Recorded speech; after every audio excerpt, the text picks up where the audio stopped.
I want to talk to you about your decision to send 30,000 troops to Afghanistan. Yeah. Was that the most difficult decision of your presidency so far? Absolutely. Why? Because when you go to Walter Reed and you travel to Dover and you visit Arlington and you see the sacrifices that young men and women and their families are making, there is nothing more profound.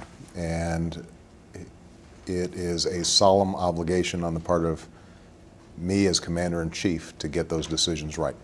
Why did it take you so long to make it? No, I don't think, relative to the import of the decision, it actually took that long. Keep in mind that there was no delay in terms of any troops that could have been deployed by us undertaking this review. I mean, General McChrystal, when he made his initial assessment, couldn't have gotten troops in before the first of the year. And so there was no downside for us taking our time and making sure that we had a strategy that was workable and sustainable. Look, this is not something that we're starting from scratch. This is something that we're inheriting. We've been there for 8 years.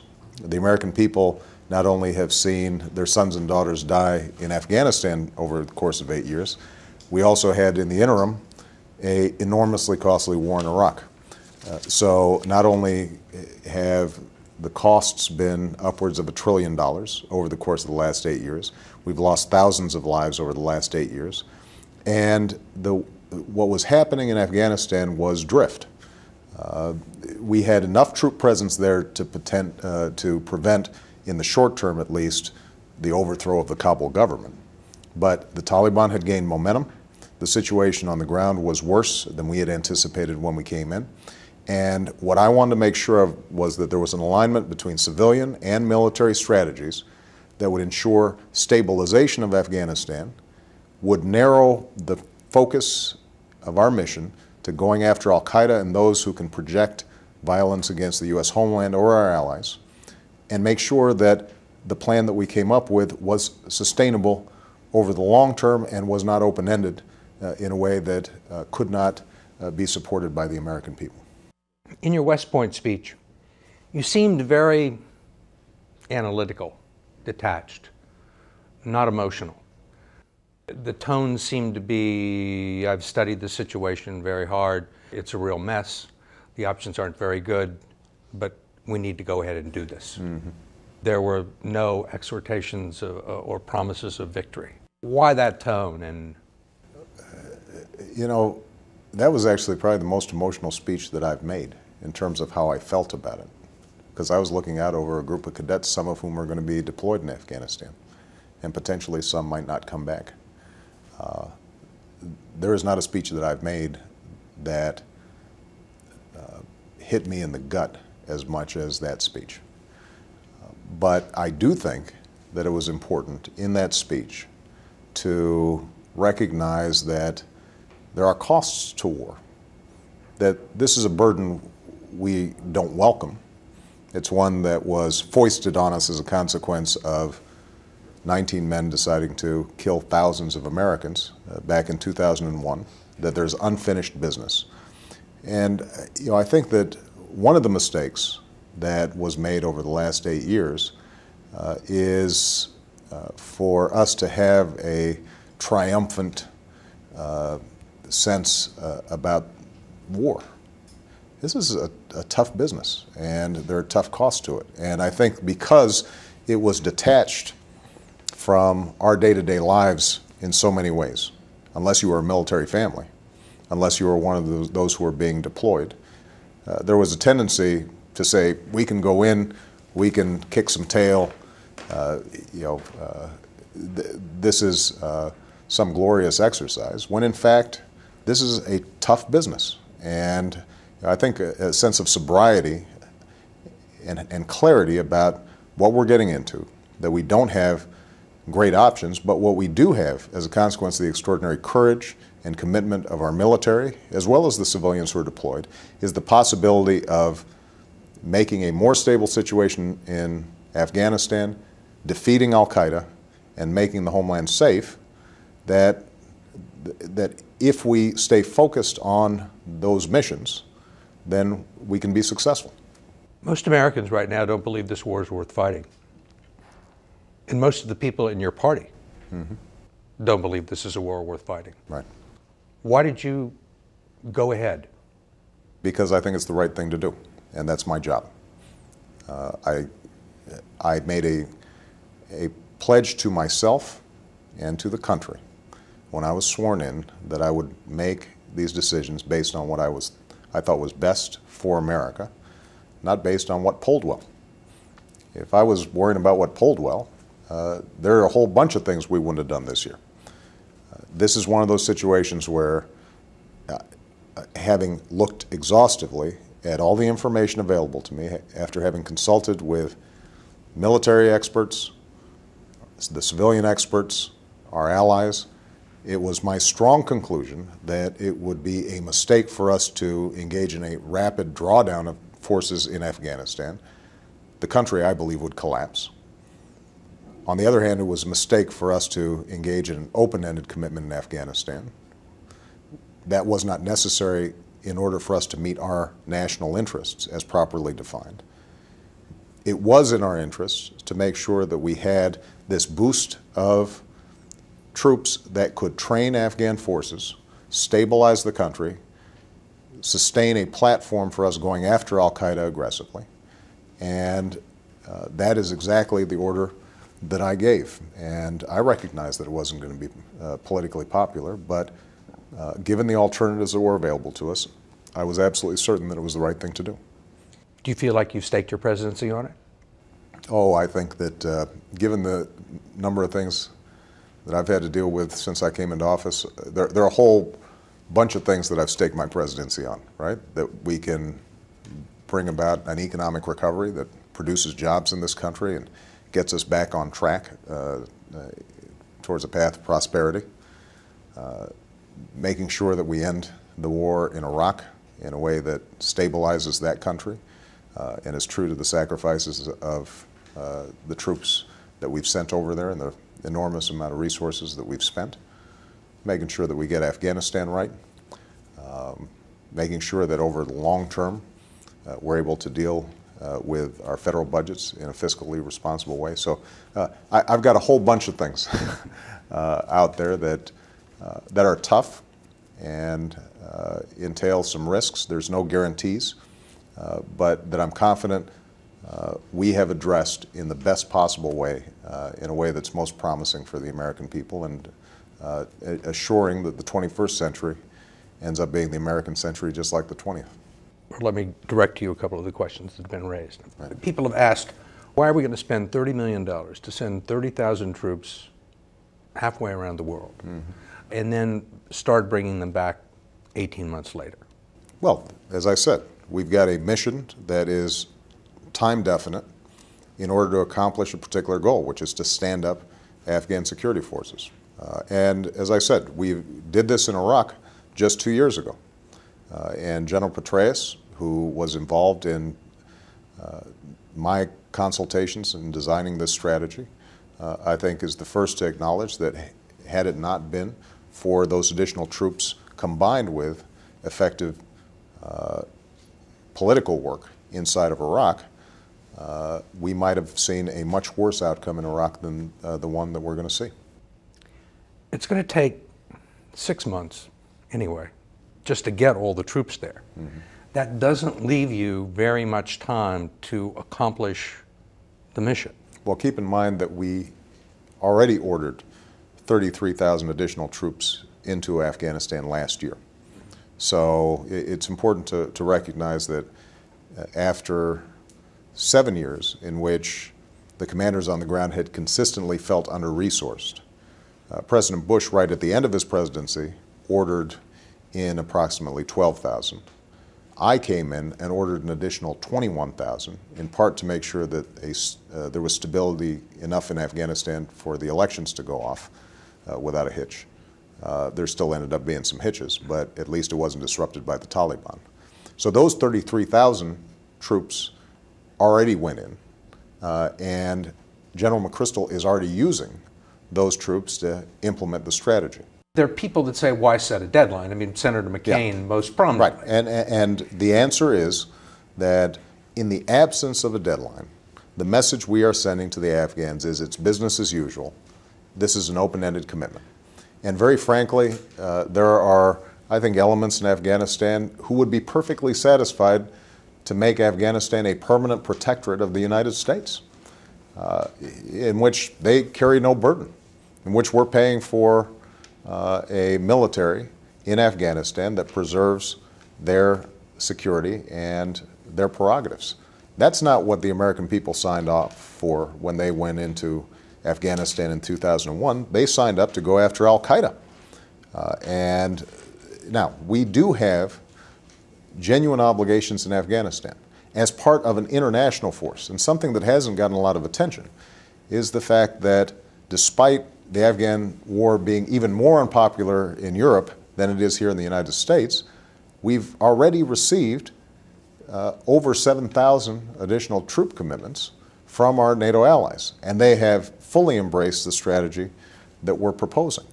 But it is important for not only the United States, but all the international allies, 43 troop contributing countries, to send a message to the Afghans that ultimately our interest is not occupying the country, and our interest certainly is not to carry a burden that the Afghans themselves can carry. People in Afghanistan, and people in Pakistan especially, have always been a little skeptical of the United States' resolve as far as their part of the world is concerned, particularly the people in Pakistan, which is one of the reasons they maintained a close relationship with the Taliban. Isn't the fact that we're saying we're going to pull out of here in a year, or we're going to start pulling out of here in a year, just add more doubts about our commitment? Keep in mind, Steve, what I'm saying here. We are going to be drawing down combat forces after 2011. That doesn't lessen our commitment to a strong security partnership with Afghanistan. It doesn't mean that we won't be providing logistical support, that we won't be providing training support, that we won't be providing financial support to help sustain a growing and more effective Afghan force. It doesn't mean that we may not have, for some period of time, the kinds of assist and oversight forces that we'll probably have in Iraq, even after all our combat troops are gone next year. So, I think the mistake that was made in the early 1990s, after the Soviets finally pulled out of Afghanistan, was that we just completely lost interest. We didn't think about their development needs. We didn't think about what their agricultural needs were. We didn't think effectively about how they were going to provide security for this vast and difficult to govern country. And that's not what we're talking about here. We are going to be there for the long haul.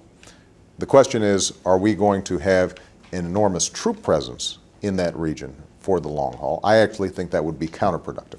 Another question that's been asked a lot is that the main reason we're doing this is al-Qaeda.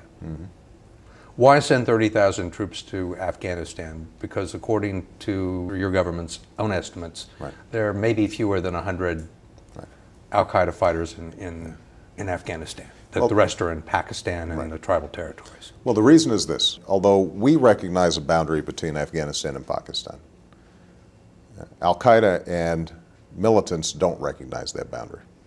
And so what you have here between the borders of Afghanistan and Pakistan is the epicenter of violent extremism directed against the West and directed against the United States. This is the heart of it.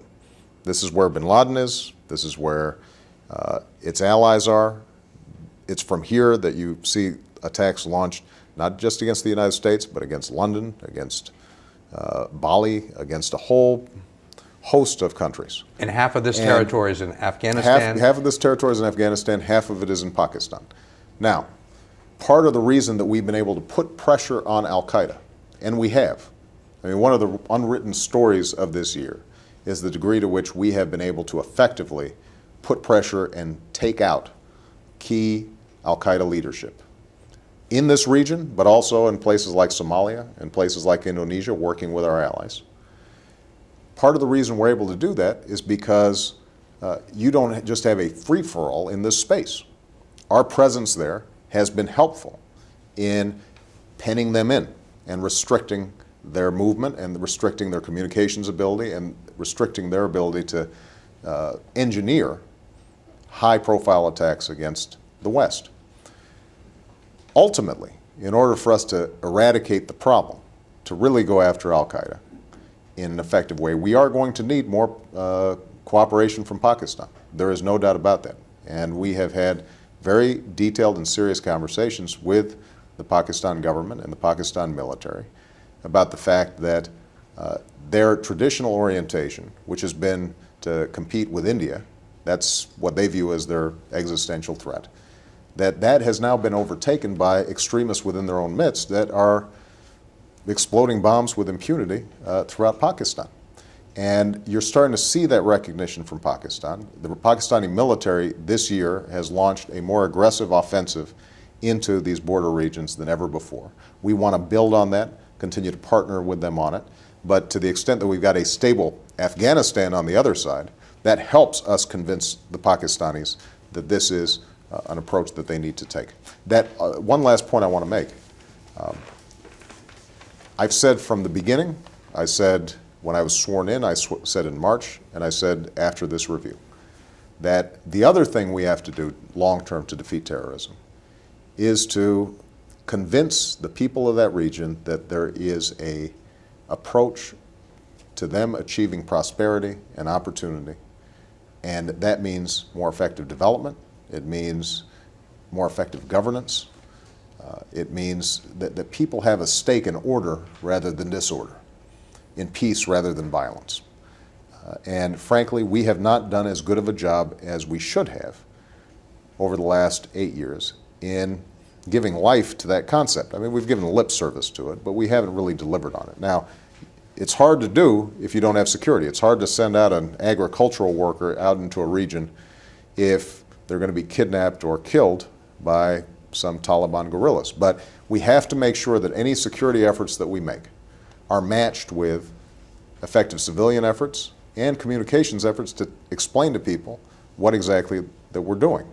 People in the administration have been saying on the record and off the record that the leadership of the Taliban was somewhere in the city of Quetta in Pakistan. Yeah. If we're going to go to war with the Taliban, which we seem to be, why not go in and wipe out their leadership? Well, I don't want to comment on certain sensitive aspects to our efforts in this border region.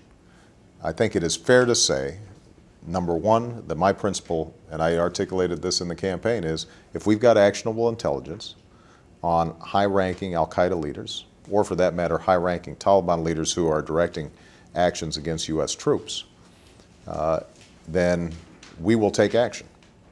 Now, a lot of this border region is big and complicated, and even a city like Quetta is a big city.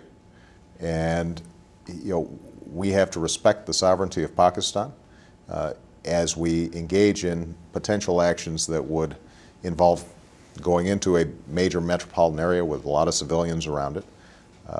We expect Pakistan to cooperate more effectively in the future than they have in the past. This isn't America's war. This isn't the West's war. This is a situation in which you've got a very dangerous extremist network that is growing and right now is killing more Pakistanis than anybody else. Do you believe the Pakistanis have any appetite for going into Quetta and finding Mullah Omar? I think that the Pakistanis recognize that these networks are killing Pakistanis a lot more than they're killing Americans right now, and that it's in their interest to start moving in a new direction. How fast they do that, in part, is going to depend on how effectively we can partner with them. You're a student of history. The British lost the Revolutionary War and the Americans lost the Vietnam War, in spite of the fact that they won almost all the major battles. Right. They lost it because it got to be too expensive, it was too far away, and not enough people cared about it. Right. Aren't you facing some of those same problems right now? I think what is true is that if we have an open-ended commitment in a place like Afghanistan, with no clear benchmarks for what success means, that the American people who've just gone through the worst financial crisis since the Great Depression, who've already endured 8 years of war, at some point are going to say enough, and rightly so. And my job is to come up with a strategy that is time constrained, that matches the resources that we're expending to the nature of our national interests. And part of the difficulty here is that this isn't the kind of war that we saw in World War II, where you've got a great power conflict. At some point, the other side says enough and surrenders. You are going to have elements that are dangerous to the United States no matter what actions we take. The question is, can we limit their scope of movement? Can we limit their capacity? Can we take the kinds of steps that I've called for to make sure that you don't have a nuclear black market out there in which they can obtain weapons of mass destruction? Do we have enough allies who are effective partners with us, giving us effective intelligence, cutting off their financial networks? Can we shrink more and more their scope of operations to the point where they don't threaten us in a significant way? Which isn't to say that you couldn't have a lone wolf who straps on a bomb and tries to kill some people. I think that is an achievable goal. It's going to take some time. Not all of it is in Afghanistan and Pakistan, but I think how we deal with Afghanistan and Pakistan over the next couple of years will help determine our ability to scale this down to a point where it is manageable and we are protecting American lives, and that is my foremost concern. That is my ultimate job.